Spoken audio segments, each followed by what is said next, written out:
सभी सम्मानित साथियों को आपके मित्र राजकुमार का जय भीम। साथियों, आप देखना शुरू कर चुके हैं आरबीएस इतिहास, आरबीएस न्यूज़, बहुजन इतिहास आरबीएस न्यूज़। साथियों, कल दिनांक 21/6/2025 को राष्ट्रीय भीम संघ और ओबीसी महासभा दिल्ली प्रदेश ने डीएम कार्यालय पर दिल्ली साकेत को अपना एक ज्ञापन सौंपा, जिसमें महामहिम राष्ट्रपति महोदय, महामहिम माननीय प्रधानमंत्री जी, सीजेआई सुप्रीम कोर्ट और एलजी साहब दिल्ली तक पहुंचाना डीएम महोदय के माध्यम से। और इस ज्ञापन में जिन मुद्दों पर ध्यान केंद्रित किया गया है वो साथियों निम्न प्रकार से है कि पहला मुद्दा, साथियों, इस वीडियो को ज़्यादा से ज़्यादा शेयर करना, ज़्यादा से ज़्यादा लाइक करना, क्योंकि आप लोगों के और जनता के मुद्दे खाली राष्ट्रीय भीम संघ जो दिल्ली में और भी आठ या 9 राज्यों में कार्यरत है, वो आपकी आवाज़ बड़े ज़ोरों से संवैधानिक रूप से आपकी आवाज़ उठा रहे हैं। ओबीसी महासभा दिल्ली प्रदेश और राष्ट्रीय भीम संघ। साथियों, क्या क्या मुद्दे थे इसमें, देखिए। पहला मुद्दा था 27-28 मई को जो उत्तर प्रदेश के कौशाम्बी जनपद में ग्राम लोहदा थाना सैनी के अंतर्गत ओबीसी समाज की, पाल समाज की बेटी के साथ स्वर्ण समाज के लड़के के द्वारा अनैतिक कृत्य हुआ, जिसकी रिपोर्ट थाना लोहदा में दर्ज कराई गई थी। साहब, उत्तर प्रदेश के थाना लोहदा में दर्ज कराई गई थी। आईओ ने, जो भी उस केस के आईओ थे, आईओ ने लड़के को, जो आरोपी लड़का था, उसको उठाकर पॉक्सो एक्ट में बंद कर दिया। अब बंद कर दिया साथियों, यानी जेल भेज दिया। लेकिन उत्तर प्रदेश के मंत्री माननीय ब्रजेश पाठक के दबाव में आरोपी लड़के को बरी कर दिया गया। साथियों, ये है साथियों, देखिए फिर कैसा, ये किस हिसाब से ये लोग काम कर रहे हैं, बताइए। यूपी में कैसा राम राज्य का मतलब कभी संवैधानिक राज्य नहीं होता साथियों।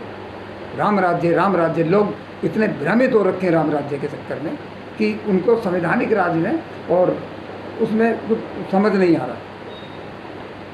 तो आरोपी लड़के को ब्रजेश पाठक के दबाव में साथियों बरी कर दिया और आईओ को निलंबित करके, जो थाने के आईओ थे और एसएच होते उनको निलंबित करके उल्टा परिजनों पर, जो लड़की के परिजन थे, उनके चाचा थे, उनके घर वाले थे, सबके ऊपर उन्होंने उनको जेल में बंद कराने का कार्य किया, जो न्याय संगत साथियों कतई नहीं है। इसके खिलाफ राष्ट्रीय भीम संघ और ओबीसी महासभा दिल्ली प्रदेश ने एक ज्ञापन सौंपा है। ये पहला मुद्दा था। देखिए साथियों, दूसरा मुद्दा कौन सा था? मध्य प्रदेश के हाई कोर्ट के परिसर में ग्वालियर में जो बाबा साहब की मूर्ति के लिए इतना जो झंझट चल रहा है, भारत के संविधान निर्माता डॉक्टर भीमराव अंबेडकर की प्रतिमा लगाई जानी चाहिए, लेकिन कुछ आपराधिक किस्म के मनवादी वकीलों के द्वारा बाबा साहब की प्रतिमा नहीं लगाने दी जा रही। मिश्रा अधिवक्ता जी ने प्रतिमा लगाने के विरोध के साथ संविधान निर्माता का भी अपमान किया है। और भारत में रहकर अगर जो भी संविधान निर्माता का, बाबा साहब का अपमान करता है, वो साथियों दंड का भागी है। हम भारत की सरकार से ये निवेदन करना चाहते हैं कि जो भी संविधान के खिलाफ या बाबा साहब के खिलाफ जो भी देशद्रोह का जो लोग कार्य कर रहे हैं, बेशक वो भक्ति के चक्कर में या किसी भी चक्कर में, उनके ऊपर प्रशासन कड़ा रवैया अपनाए। ये दूसरा मुद्दा था साथियों। अब देखिए तीसरा मुद्दा क्या था। 2025 में दिल्ली में होने वाले एमसीडी चुनाव में ओबीसी को प्रतिनिधित्व देने के लिए 27% आरक्षण की व्यवस्था करे सरकार, क्योंकि भारत के हर प्रदेश में ओबीसी का आरक्षण लागू है। और चौथा मुद्दा है दिल्ली में साथियों, दिल्ली के अंदर जो दिल्ली की सरकार अतिक्रमण के नाम पर, दिल्ली में जो अतिक्रमण के नाम पर जो लोगों की झुग्गी झोंपड़ी और तोड़ी जा रही है, उन लोगों को बेघर किया जा रहा है। हम ये नहीं कहते कि उन लोगों को वहाँ से, मान लो सरकार के कोई ऐसा वो है कि सरकारी ज़मीन है, सरकार कहती है सरकारी ज़मीन है। साथियों, सरकार कौन बनाता है? सरकार जनता बनाती है। और जब भी जनता सरकार बनाती है, सरकार जो होती है वो जनता की बनाई हुई है। अब हमने कोई चीज़ बनाई तो वो किसकी होगी? जनता की। यानी जनता से बढ़कर सरकार भी नहीं है साथियों। ये भारत एक लोकतांत्रिक राज्य है, एक लोकतांत्रिक गणराज्य है। इसमें सारा एक लोकतांत्रिक प्रणाली है और ये संवैधानिक राष्ट्र देश है। ये संविधान से चलता है, ये किसी धर्म ग्रंथ से नहीं चलता है। जिस हिसाब से आप यहाँ कोई गुंडागर्दी नहीं होती है। आप एक समाज के प्रति पूरे समाज को आप इस हिसाब से कैसे आप वो कर सकते हैं? तो साथियों, आप अपनी लड़ाई आप राष्ट्रीय भीम संघ और ओबीसी महासभा दिल्ली प्रदेश में लड़ रहे हैं। ये संवैधानिक लड़ाई है साथियों। ये हल्ला गुल्ला करने से आपके पास में हमने देखा, बहुत हम वीडियो देखते हैं, आपके पास में इतने नेता लोग आते हैं, वो आपस में उनकी लड़ाइयाँ हो जाती हैं केवल आपका समर्थन लेने के लिए। राष्ट्रीय भीम संघ आपके पास नहीं गया, ओबीसी समाज, ओबीसी का जितना भी दिल्ली प्रदेश के अध्यक्ष हैं डॉक्टर वीर सिंह गोयल, आपके पास नहीं गया, क्योंकि आप लोगों को समझ ही नहीं आएगा। आप तो पता नहीं कौन से उसमें रहते हैं। आपके पास में 5 साल में एक बार ये नेता लोग आते हैं, आपका वोट लेके चल देते हैं। साथियों, गौर से इस चीज़ का ध्यान रखिए, अपने बच्चों को ज़्यादा से ज़्यादा पढ़ाइए ताकि बच्चों को पता लगे। अतिक्रमण जो लोगों का जो झुग्गियाँ तोड़ी जा रही हैं साथियों, पहले जब हम जनता है, हम सरकार बनाते हैं तो सरकार कैसे हमारी ज़मीनों में तोड़ सकती है? नहीं तोड़ सकती। पर लोगों को ज्ञान नहीं है, लोगों को संविधान का ज्ञान नहीं है, तो लोग कैसे लड़ेंगे? उनको ये नहीं पता कि कहाँ पे किससे लड़ा जाएगा, किसको बोला जाएगा। लोगों को खाली वो नेताओं के ऊपर, जो भी आपके प्रतिनिधि होते हैं, लोग उनके ऊपर कूदते हैं। ऐसा नहीं है साथियों, वो भी संविधान के अधीन है और सब जनता के अधीन है, क्योंकि जनता ही उनको वोट डालकर उनको आपका प्रतिनिधि बनाती है। मगर साथियों, कुछ नेता या उनके समर्थक भोले भाले लोगों को भ्रमित करते रहते हैं। राष्ट्रीय भीम संघ सभी झुग्गी झोंपड़ी की जनता से अपील करता है कि आप किसी के बहकावे में ना आए। ये लड़ाई कानूनी लड़ाई है, संवैधानिक लड़ाई है, और जो भी न्यूज़ चैनल या पत्रकार जनता से सवाल करते हैं, इस चीज़ का साथियों जनता बड़ा ध्यान रखे। जो भी न्यूज़ चैनल या कोई भी पत्रकार आपके पास में आके सवाल करते हैं कि आप सरकारी ज़मीन पर आप लोगों ने कब्जा कर रखा है, तो उन्हें जनता मिलकर जवाब दे। साथियों, क्या जवाब देना है कि भारत में सरकार कौन बनाता है?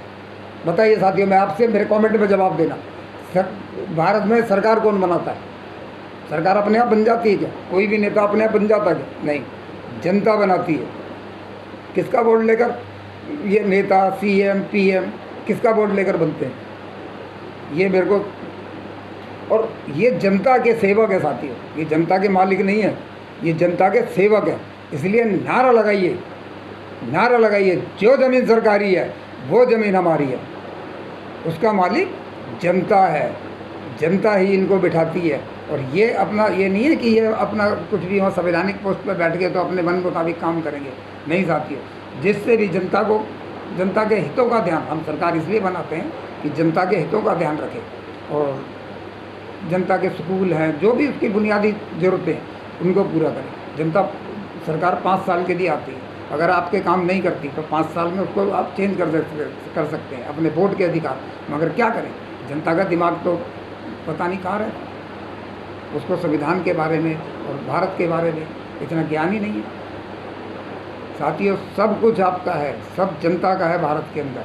केवल ज़मीन ही नहीं, सरकार को जो जनता का वोट लेकर बनती है, सरकार को भी साथियों, केवल जनता को नहीं, सरकार को भी जो जनता का वोट लेकर बनती है, पूरी जनता को सरकार, जनता के हितों के लिए काम करना होता है। तो सरकार किसकी हुई?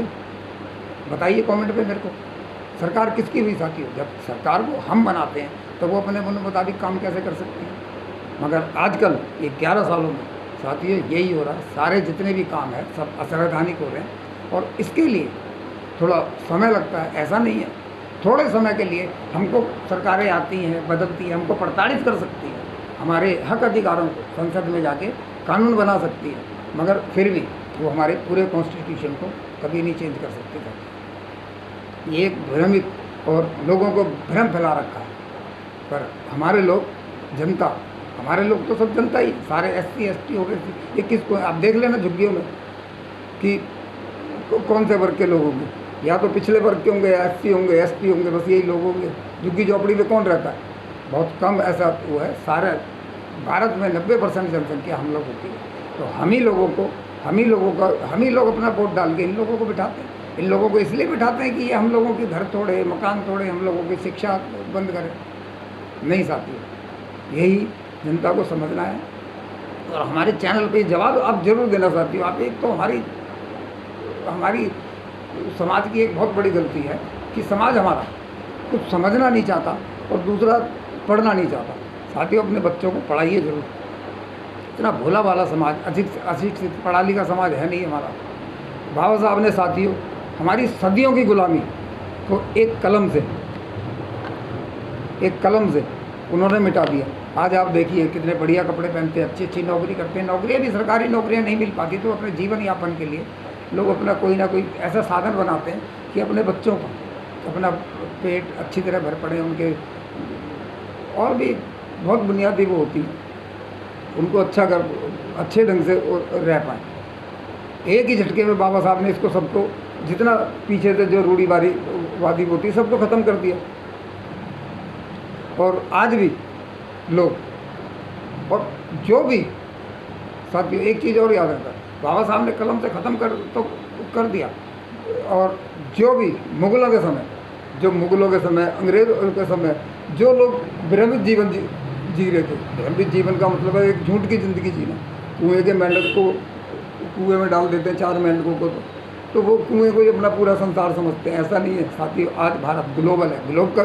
ग्लोबल का मतलब है यहाँ पर आप कोई चीज़ बोलते हैं तो आपको पूरे विश्व के अंदर सुना जाता है, तो इसको ग्लोबल कहते हैं। अब भारत कुएँ के मेंढक मत बनिए। ये संविधान ने आपको एक ग्लोबल दे दिया, ग्लोबल वो बना दिया। तो ऐसा नहीं है, आप अपनी सोचने की शक्ति को बदलिए। भारत का कोई राजा नहीं होता है, सब प्रधान सेवक हैं जिसको हम ही वोट डालकर वो बना। हम इनको लड़ सकते हैं।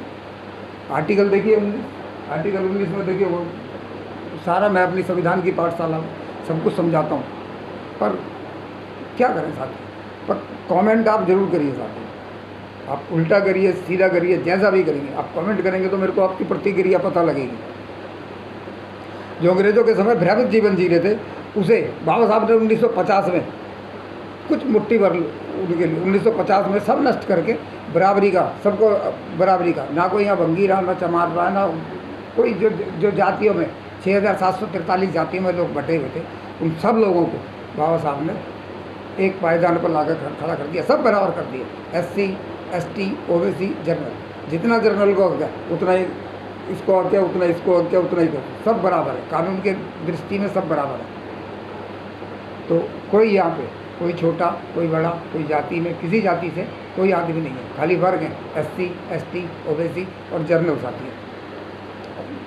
और अब जो सत्ता पर जो काबिज है, लोकतांत्रिक जो ढांचा है, उसको साथी धीरे धीरे ये लोग एक धर्म के उसमें लाकर ये धीरे धीरे उसको नष्ट करते जा रहे हैं।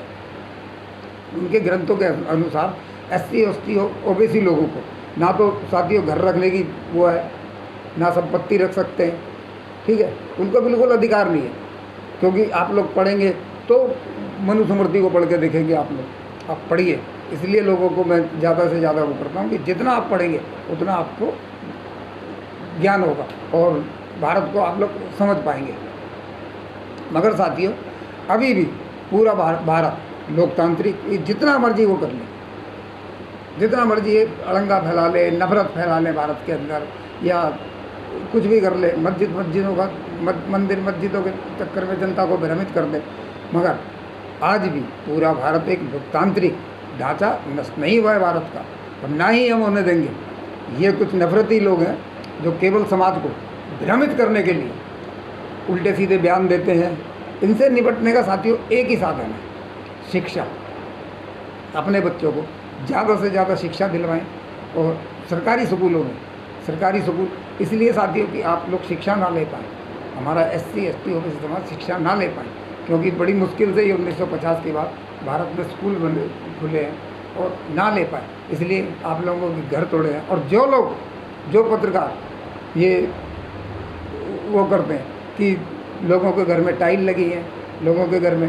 साथियों, ये सब आपको भ्रमित करने के लिए है। घर में टाइल लगाना, घर में एसी लगाना और अपनी सुख सुविधाओं की जो बुनियादी ज़रूरतें हैं उनको कैसे कैसे पेट काट के आदमी इकट्ठा करता है। उसका मतलब ये नहीं है कि आप अमीर हो चुके हैं। ये या तो उन पत्रकारों को ज्ञान नहीं है, उनको फिर एक जवाब देना कि हमें कितना प्रतिनिधित्व है देश के अंदर, हमें कितना प्रतिनिधित्व है। हमें घर मकान, जब जिस ज़मीन पर रह रहे हो वो ज़मीन भी सरकार तोड़ रही है, ठीक है, तो हम कैसे गरीब हैं? 5-5 किलो, जब गवर्नमेंट खुद कह रही है कि अब 80 करोड़ आदमी हो 5 किलो राशन देते हैं, तो साथियों राशन लेने वाले क्या सब उनके पास घर नहीं है क्या? उनके पास वो नहीं है, सबके पास है। ये एक योजना है गवर्नमेंट की, जो उन पत्रकारों को, मैं कहूँगा नहीं, अभी कहने को तो मैं बहुत कुछ कह सकता हूँ, मैं कहूँगा नहीं, ऐसे ऐसे भोले वाले लोगों से ऐसे ऐसे सवाल करते हैं कि उनको एक एजेंडे में फंसा लेते हैं। अब साथियों, ऐसा कोई भी किसी पत्रकार के उसमें जवाब ना दें जो कि आप लोगों को ज्ञान ना हो। तो सब पूरा भारत के जितने भी नेता हैं, पीएम हैं, कोई भी है साथियों, कितनी बड़ी संवैधानिक पोस्ट पर बैठा है, सब जनता के अधीन है, सब जनता के सेवक है, सब जनता का वोट लेकर सब बड़ी बड़ी कुर्सियों पे और सब बड़े बड़े उन पे बैठते हैं, जो बैठे उनका काम ही ये होता है साथियों कि वो जनता के लिए काम करें। और जो भी हमारे पीएम है, जो भी मंत्री परिषद में बैठा है, उनको देश के लिए भी काम करना पड़ता है साथियों, देश के लिए ग्लोबल काम करने पड़ते हैं, बाहर देश नीति, विदेश नीति, ये सब देखनी पड़ती है।